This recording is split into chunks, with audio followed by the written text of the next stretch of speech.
ಪರಶುರಾಮ್ ಚಲವಾದಿಯವರ ಸಾವಿಗೆ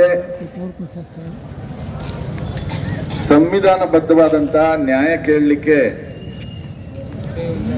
ಇಲ್ಲಿ ಆಗಮಿಸಿರ್ತಕ್ಕಂಥ ಯಾದಗಿರಿ ಜಿಲ್ಲೆಯ ಭಾರತೀಯ ಜನತಾ ಪಾರ್ಟಿ ಮತ್ತು ವಿವಿಧ ದಲಿತ ಸಂಘಟನೆಗಳ ಎಲ್ಲ ಗೌರವಾನ್ವಿತ ಮುಖಂಡರುಗಳೇ, ಪದಾಧಿಕಾರಿಗಳೇ, ವೇದಿಕೆ ಮೇಲೆ ಉಪಸ್ಥಿತರಿರುವ ಗಣ್ಯರೇ, ಮಾಧ್ಯಮದ ಸ್ನೇಹಿತರೆ, 1956ರಲ್ಲಿ ಈ ಹೈದರಾಬಾದ್ ಕರ್ನಾಟಕ ಬಿಡುಗಡೆ ಆಯಿತು.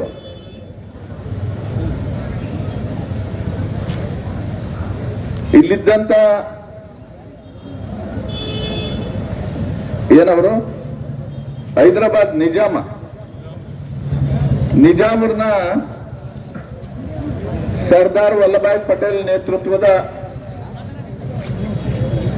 ಇಂಡಿಯನ್ ಆರ್ಮಿ ಮತ್ತು ಪೊಲೀಸ್ ಅವರನ್ನ ಇಲ್ಲಿಂದ ಪಾಕಿಸ್ತಾನಕ್ಕೆ ಓಡಿಸ್ತೀವಿ. ಹೈದರಾಬಾದ್ ಕರ್ನಾಟಕ ಬಿಡುಗಡೆ ಆಯಿತು. ಆಮೇಲೆ ಈ ಭಾಗದಲ್ಲಿ ಪ್ರಜಾಪ್ರಭುತ್ವ ಜಾರಿಯಾಗುತ್ತೆ, ಪ್ರಜೆಗಳ ಹಕ್ಕುಗಳಿಗೆ ಮಾನ್ಯತೆ ಸಿಗುತ್ತೆ, ಪ್ರಜೆಗಳು ನೆಮ್ಮದಿಯಿಂದ ಬದುಕ್ತಾರೆ ಅಂತ ಅಂದ್ಕೊಂಡಿದ್ವಿ. ಆದ್ರೆ ಇವತ್ತೇನಾಗಿದೆ ಅಂದ್ರೆ, ಸನ್ಮಾನ್ಯ ಮಲ್ಲಿಕಾರ್ಜುನ್ ಖರ್ಗೆ ಅವರಿಂದ ಹಿಡಿದು ಮರಿ ಖರ್ಗೆಯಿಂದ ಹಿಡಿದು ನಿಮ್ ಕ್ಷೇತ್ರದ ಶಾಸಕ ಚೆನ್ನಾರೆಡ್ಡಿ ತುನ್ನೂರ್ ಅವರಿಗೆ ಇವರು ಆಧುನಿಕ ನಿಜಾಮರಾಗಿ ಕೂತಿದ್ದಾರೆ. ಆಧುನಿಕ ನಿಜಾಮರು ಅವ್ರ ಕೈ ಕೆಳಗಡೆ ಕೆಲಸ ಮಾಡ್ತಕ್ಕಂಥ ಅಧಿಕಾರಿಗಳು ದುರಾದೃಷ್ಟವಶಾತ್ ರಜಾಕರಾಗ್ಬಿಟ್ಟಿದ್ದಾರೆ ಅಂತ ಅನ್ಸುತ್ತೆ ನನಗೆ. ಅದಕ್ಕಿಂತಲೂ ಜೋರ ಅಲ್ವಾ?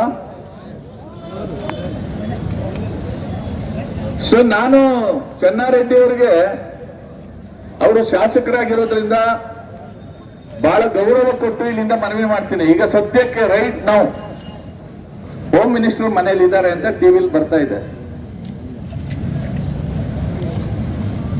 ಹೋಮ್ ಮಿನಿಸ್ಟರ್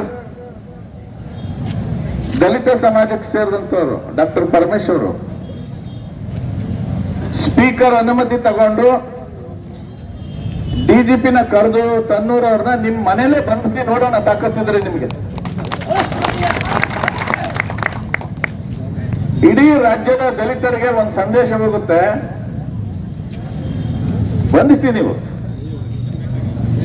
ಪರ್ಮಿಷನ್ ಬೇಕಾಗಿಲ್ಲ ಅಂದ್ರೆ ಹೋಮ್ ಮಿನಿಸ್ಟರ್ ಡಿಜಿಗೆ ಹೇಳ್ಬಿಟ್ಟು ಇವನ್ನ ಅರೆಸ್ಟ್ ಮಾಡ್ರಿ ತನ್ನೂರ್ನ ಅಂತ ಹೇಳಿ. ಈ ತನ್ನೂರ್ ಅವರಿಗೆ ನಾನು ಮನವಿ ಮಾಡ್ತೀನಿ, ದಯವಿಟ್ಟು ನೀವು ಶಾಸಕ ಸ್ಥಾನಕ್ಕೆ ರಾಜೀನಾಮೆ ಕೊಟ್ಬಿಟ್ಟು ಬಡ್ಡಿ ವ್ಯವಹಾರ ಮಾಡಿ. ಒಂದ್ ತಿಂಗಳಿಗೆ 3 ಕೋಟಿ ಬರ್ತಾ ಇದೆ ಅಂತಲ್ರಿ ನಿಮಗೆ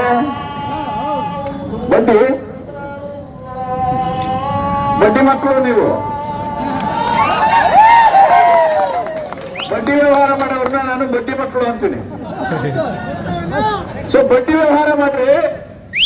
ಶಾಸನ ಸಭೆ ಬಾಬಾ ಸಾಹೇಬ್ ಅಂಬೇಡ್ಕರ್ ಹೇಳಿದ್ದು parliament is the temple of power ಅಂತ ಹೇಳಿದ್ದು. ಅಧಿಕಾರದ ಗದ್ದುಗೆ ಅದು. ಅಧಿಕಾರದ ಗದ್ದುಗೆ ಮೇಲೆ ಕೂತ್ಕೊಳ್ಳೋನು ಬಡ್ಡಿ ವ್ಯವಹಾರ ಮಾಡ್ಬೋದಾ? ಅಕ್ಕಿ ಸ್ಮಗ್ಲಿಂಗ್ ಮಾಡಿಸ್ಬೋದಾ?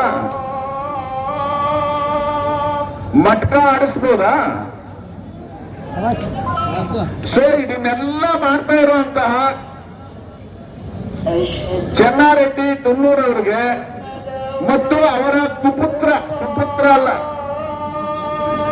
ಯಾವ ಪುತ್ರ, ಇನ್ಮೇಲೆ ಅವ್ರನ್ನ ಕುಪುತ್ರ ಅಂತ ಕರೀರಿ. ಅವರ ಕುಪುತ್ರ ನೀವು ಬಡ್ಡಿ ವ್ಯವಹಾರ ಮಾಡಿ, ಮಟ್ಕ ನಡೆಸಿ, ಪೊಲೀಸ್ ಅವರೆಲ್ಲ ಪ್ರೊಟೆಕ್ಷನ್ ಕೊಡಿ, ಅದಕ್ಕೆ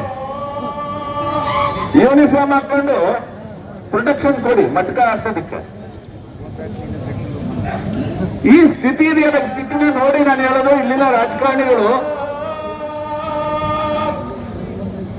ಹೈದರಾಬಾದ್ ನಿಜಾಮ ಹೋದ, ಇವರು ಆಧುನಿಕ ನಿಜಾಮರು. ಅವ್ರ ಕೈ ಕೆಳಗಡೆ ಕೆಲಸ ಮಾಡ್ತಕ್ಕಂಥ ಅಧಿಕಾರಿಗಳು ರಜಾಕರು. ಸಮಾಜ ಕಲ್ಯಾಣ ಇಲಾಖೆಯ ಡೆಪ್ಟಿ ಡೈರೆಕ್ಟರ್ ಫೋನ್ ಮಾಡಿ ನಾನೊಂದು ಮಾಹಿತಿ ಕೇಳಿದೆ. ಇನ್ನ ಹುಡುಕ್ತಾ ಇದ್ದಾರಂತ ಮಾಹಿತಿನ. ಏನ್ ಮಾಹಿತಿ ಅಂದ್ರೆ